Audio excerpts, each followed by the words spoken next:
faut que je synchronise l'enregistrement entre l'appareil photo, enfin l'appareil, l'enregistreur.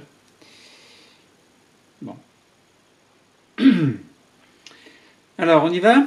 Et si nous parlions un peu de SVT? Oui, mais nous allons parler de quoi aujourd'hui? C'est le mystère du jour. Alors, on est toujours dans les programmes de seconde. Et si nous parlions en SVT, sciences de la vie et de la Terre, de l'organisation interne des cellules animales. Alors, nous avons fait déjà quelques cours sur le fait que les cellules ont des fonctions et que pour avoir des fonctions bien précises, il faut des conditions bien précises. C'est un peu la vérité de la palisse. Bon. Une cellule. C'est quoi une cellule? Petit rappel, c'est une unité structurale et fonctionnelle. Alors structurale, ça veut dire qu'elle possède une structure et cette structure renferme à l'intérieur une fonction que l'on appelle le métabolisme. Alors le métabolisme, c'est l'ensemble des réactions chimiques qui a lieu dans la cellule et qui fait que cette cellule est vivante. Donc une cellule est une unité vivante qui est délimitée par une membrane plasmique, on dit aussi quelquefois membrane cytoplasmique. Donc divers procédés permettent d'étudier l'intérieur de cette cellule et si on regarde d'un petit peu plus près, on s'aperçoit que cette cellule, dans le cytoplasme, possède aussi des choses, des structures qui sont plus petites qu'elle, évidemment. Sinon, ce ne serait pas la cellule, serait autre chose. Si on avait une structure qui soit plus grande que la cellule, ce ne serait plus une cellule, ce serait étrange. Eh bien, cet étrange, ce serait le milieu extracellulaire, et au niveau duquel, en deçà de ce milieu extracellulaire, par-ci par-là, il y a d'autres cellules.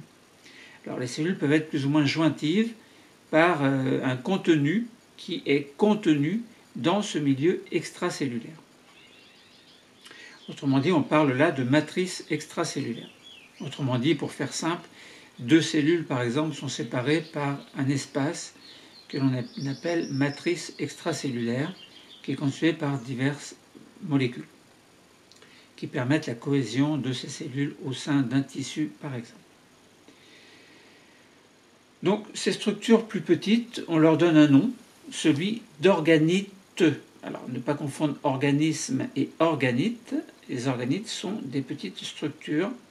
Et puis, il y a dans ce cytoplasme également des molécules, donc différentes molécules. Donc, on peut se poser la question concernant l'organisation d'une cellule, et là, nous pourrions prendre une cellule animale, une cellule qui a une spécialisation. Quelle relation y a-t-il entre cette organisation de cellules animales et la spécialisation?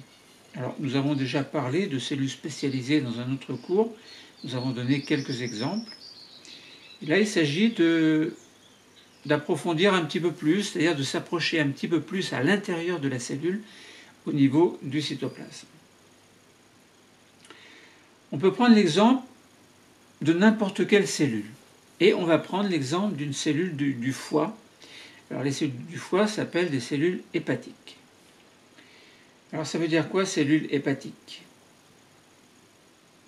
Bien, ça veut dire que le foie est constitué par des cellules, que l'on appelle des cellules hépatiques. Si on fait une observation au microscope électronique, on voit plein de choses. Alors il y a des colorations spéciales, différentes structures vont apparaître sous différents aspects, notamment sous différentes couleurs qui sont des couleurs qui ne sont pas des couleurs réelles, bien évidemment. Alors, donc on peut étudier le contenu du cytoplasme et on observe un noyau. Dans ce noyau, il y a bien entendu l'information génétique qui est sous forme de chromosomes. Donc qui subit ces chromosomes subissent des transformations au cours de ce que l'on appelle la vie cellulaire, le cycle cellulaire, mais de cela nous en parlerons dans un autre cours. Donc nous voyons des organites, certains sont appelés mitochondries. Alors on peut les apercevoir, par exemple, dans la photographie que j'ai devant moi, au microscope électronique, je vois que ces structures apparaissent en rose. Ce sont des mitochondries. Dans les mitochondries, il y a un ensemble de réactions chimiques que l'on appelle la respiration cellulaire plutôt, qui consiste globalement à produire de l'énergie. Alors, pour faire simple, cette respiration cellulaire, en fait, est une réaction qui, globalement, permet au dioxygène d'oxyder le glucose de manière à produire de l'énergie. Alors, bien évidemment, des déchets sont produits en même temps, sont expulsés en même temps. Il s'agit du dioxyde de carbone et en parallèle aussi de l'eau est produite. Respiration cellulaire, c'est un mécanisme qui, si on le résume, il apparaît très simple, mais qui en fait est d'une grande complexité et il ne s'agit pas du tout d'en expliquer ici les détails.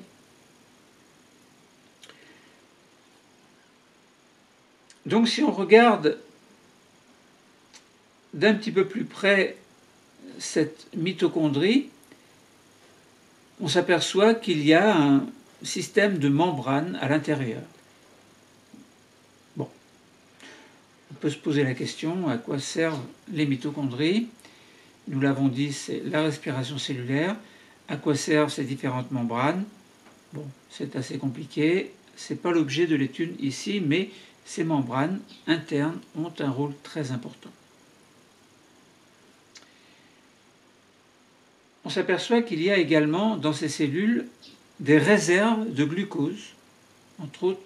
Alors si plusieurs glucoses sont assemblés entre eux par différentes liaisons covalentes, donc des liaisons fortes, eh bien on obtient une molécule beaucoup plus importante, beaucoup plus grande, que l'on appelle le glycogène.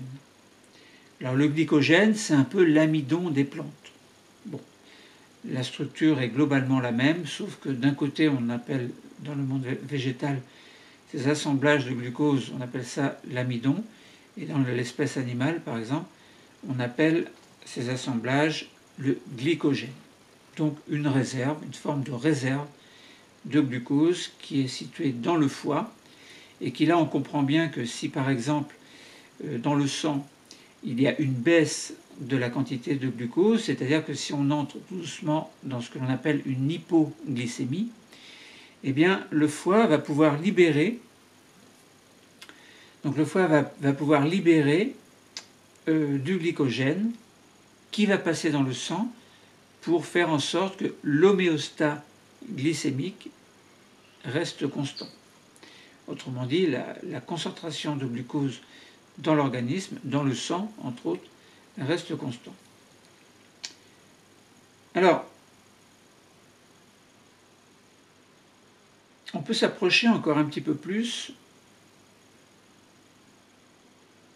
parce que si on regarde les molécules de glycogène, bon, on voit dans la cellule hépatique, si on regarde dans le microscope électronique, on voit du vert foncé, donc des petites particules vertes foncées sur un fond vert clair, où il y a beaucoup de petites particules, de petits organites roses. Bon, le fond vert clair, on peut dire c'est le cytoplasme, et puis ces petits points verts foncés, on peut dire que c'est le glycogène.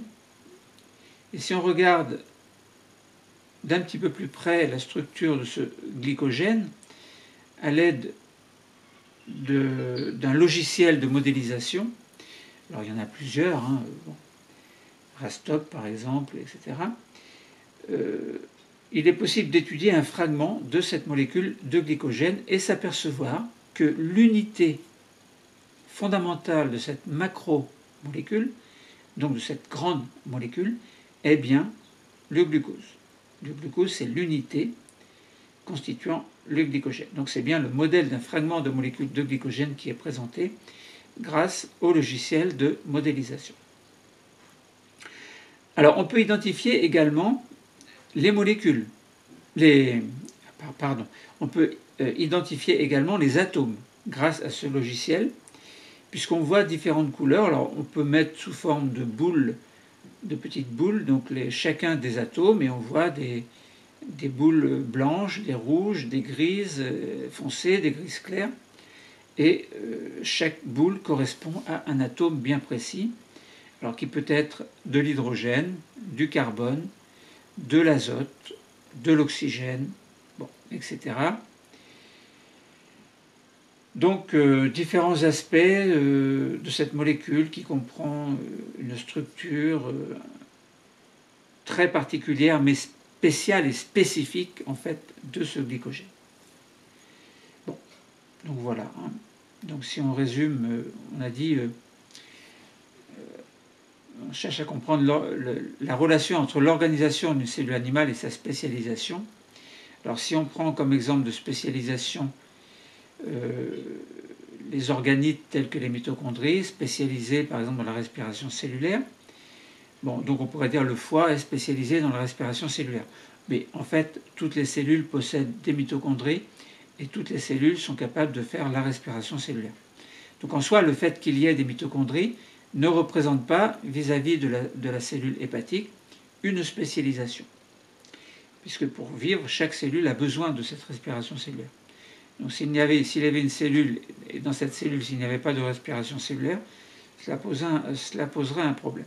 Mais il existe des cellules où ce rôle n'est pas assuré. Alors, il y a du glycogène stocké, et correspondant à un stock de glucose, donc on peut dire que la cellule hépatique est spécialisée dans le stockage. Mais il y a d'autres cellules qui sont capables de stocker en partie le glycogène. Bon. Nous n'en parlerons pas ici. Donc, bon, est-ce que la cellule hépatique est une cellule spécialisée? Oui, elle est spécialisée, mais il existe d'autres raisons de sa spécialisation. Donc là, on a plutôt cherché à comprendre l'organisation de la cellule hépatique, qui est une cellule comme toutes les cellules qui possèdent une membrane, un cytoplasme, un noyau. Dans le noyau, il y a l'information génétique, très important, et puis différents organites tels que les mitochondries par exemple. Voilà. Ensuite, on peut essayer de prendre un autre exemple de cellule spécialisée qui est le mélanocyte. Alors nous avons parlé des mélanocytes dans un autre cours et nous avons dit que le mélanocyte c'est une cellule. Alors petite parenthèse, lorsque le mot se termine par cyte, C-Y-T-E, c'est très souvent que l'on parle de cellules. D'ailleurs, la cytologie est l'étude des cellules. Donc là, on parle de mélanocyte, qui est une cellule un peu spéciale. Ce sont des cellules spécialisées qui sont dans l'épiderme. Alors, on avait vu que dans l'épiderme, il y a également des kératinocytes qui produisent de la kératine, qui est une protéine très résistante, qui donne à l'épiderme, donc au niveau de la peau, en partie superficielle, une résistance assez conséquente. La mélanine, elle, est produite par d'autres cellules de l'épiderme, et ces cellules, on les appelle des mélanocytes. Autrement dit, les mélanocytes fabriquent de la mélanine, qui est un pigment qui est responsable de la coloration de la peau. Alors, s'il n'y a pas ou très peu de mélanine, la peau sera très claire. S'il y a beaucoup de mélanine ou si les vésicules qui contiennent la mélanine sont très importantes, ou assez grosses, la peau sera d'autant plus foncée. Un mélanocyte contient des organites particuliers, organiteux, attention à ne pas confondre avec organisme, des organites particuliers que l'on appelle des mélanosomes. Les mélanosomes contiennent donc des pigments des molécules, donc des pigments de mélanine, et ces mélanosomes vont migrer dans les kératinocytes et ainsi la coloration de la peau va être possible et entre autres ces mélanosomes vont protéger les kératinocytes contre les rayons ultraviolets. Donc vous voyez que les mélanocytes qui sont situés plutôt en profondeur de l'épiderme, alors attention, pas dans le derme, mais bien dans l'épiderme, sont des cellules qui possèdent des espèces d'invagination qui vont s'insérer, s'intégrer entre les kératinocytes, et ainsi les mélanosomes vont pouvoir migrer vers le haut et donner à la peau une couleur, la coloration donc, que l'on appelle le bronzage, qui est juste une pellicule plus ou moins importante de mélanine. Alors, ces mélanosomes, donc, on peut les regarder au microscope électronique également. Hein, on voit très bien la délimitation entre les kératinocytes et les mélanocytes qui contiennent ces mélanosomes, donc qui sont plus en profondeur de l'épiderme. Si on regarde un mélanosome dans un mélanocyte, on les voit en microscope électronique, ils sont très foncés. Et si on regarde, grâce au logiciel de modélisation, ces mélanosomes, pas ces mélanosomes, mais les molécules qui sont à l'intérieur et qui s'appellent mélanine, eh bien on s'aperçoit que, pareil, il y a une structure bien précise, alors qui contient, on voit bien plein de petites boules dont je vous ai parlé tout à l'heure, qui correspondent à des atomes bien précis, donc des boules blanches, rouges, grises, bleues, et qui correspondent donc à une molécule précise donc, qui s'appelle la mélanine. Et la mélanine, on s'aperçoit que, contrairement au glycogène, la mélanine n'est pas l'unité de base d'une molécule beaucoup plus grosse. La mélanine est une molécule en soi. Hein, donc le glucose tout à l'heure constituait une unité intégrée dans une macromolécule de glycogène. Ce sera le même principe pour l'amidon chez les plantes. Mais là, ici, la mélanine est une molécule particulière, qui a une structure particulière et que l'on peut voir grâce au logiciel de modélisation. Bon, voilà. Ainsi, nous avons pu mettre en relation l'organisation interne des cellules animales avec leur spécialisation. Donc, on a présenté différents niveaux d'organisation. Les ordres de grandeur, évidemment, bon, je dis, si par exemple on regarde au microscope optique, c'est-à-dire le microscope traditionnel et le microscope électronique, on voit qu'il y a une différence au niveau de l'échelle de grandeur dont je n'ai pas parlé, mais que vous allez pouvoir retrouver sur les documents correspondant par exemple à votre manuel ou à un document, une photographie que vous avez trouvé sur Internet. Donc deux exemples ont été présentés, celui de la cellule hépatique. Alors on n'a pas vraiment délimité de parlé de spécialisation de la cellule hépatique, pourtant elle a un rôle très important. Nous n'en avons pas parlé, mais elle est spécialisée. Bon, à vous de découvrir si vous voulez comprendre un petit peu plus sur Internet. Par contre, on a bien parlé de cellules spécialisées dans le cas des mélanocytes qui sont capables de sécréter de la mélanine, donc de fabriquer de la mélanine, donc molécules qui vont se mettre en réserve, en quelque sorte, dans des espèces de vésicules que l'on appelle des mélanosomes, et qui vont être capables d'aller en surface, hein, s'intégrant entre les kératinocytes, pour former une espèce de petite couche protectrice contre les rayons ultraviolets, que l'on appelle le bronzage. Donc là, on parle vraiment de cellules spécialisées. Donc on a mis en évidence les différents niveaux d'organisation que l'on a observés. L'ordre de grandeur, nous n'en avons pas parlé, mais on imagine qu'on parle de micromètres, voire d'angstrom. Donc voilà ce que nous pouvions dire sur l'organisation interne des cellules animales avec des structures à l'intérieur même de la cellule qui sont intégrées dans le cytoplasme. On parle alors d'organites. On a parlé d'organites type mitochondrie dans la cellule hépatique, mais que l'on pourrait retrouver dans d'autres cellules. Et on a parlé d'organites type mélanosome dans les mélanocytes que l'on trouve dans l'épiderme. Bon, voilà ce que nous pouvions dire sur ce cours. L'organisation interne des cellules animales. On a mis en évidence la relation qui existait entre l'organisation d'une cellule animale et sa spécialisation. Le cours est terminé. Merci.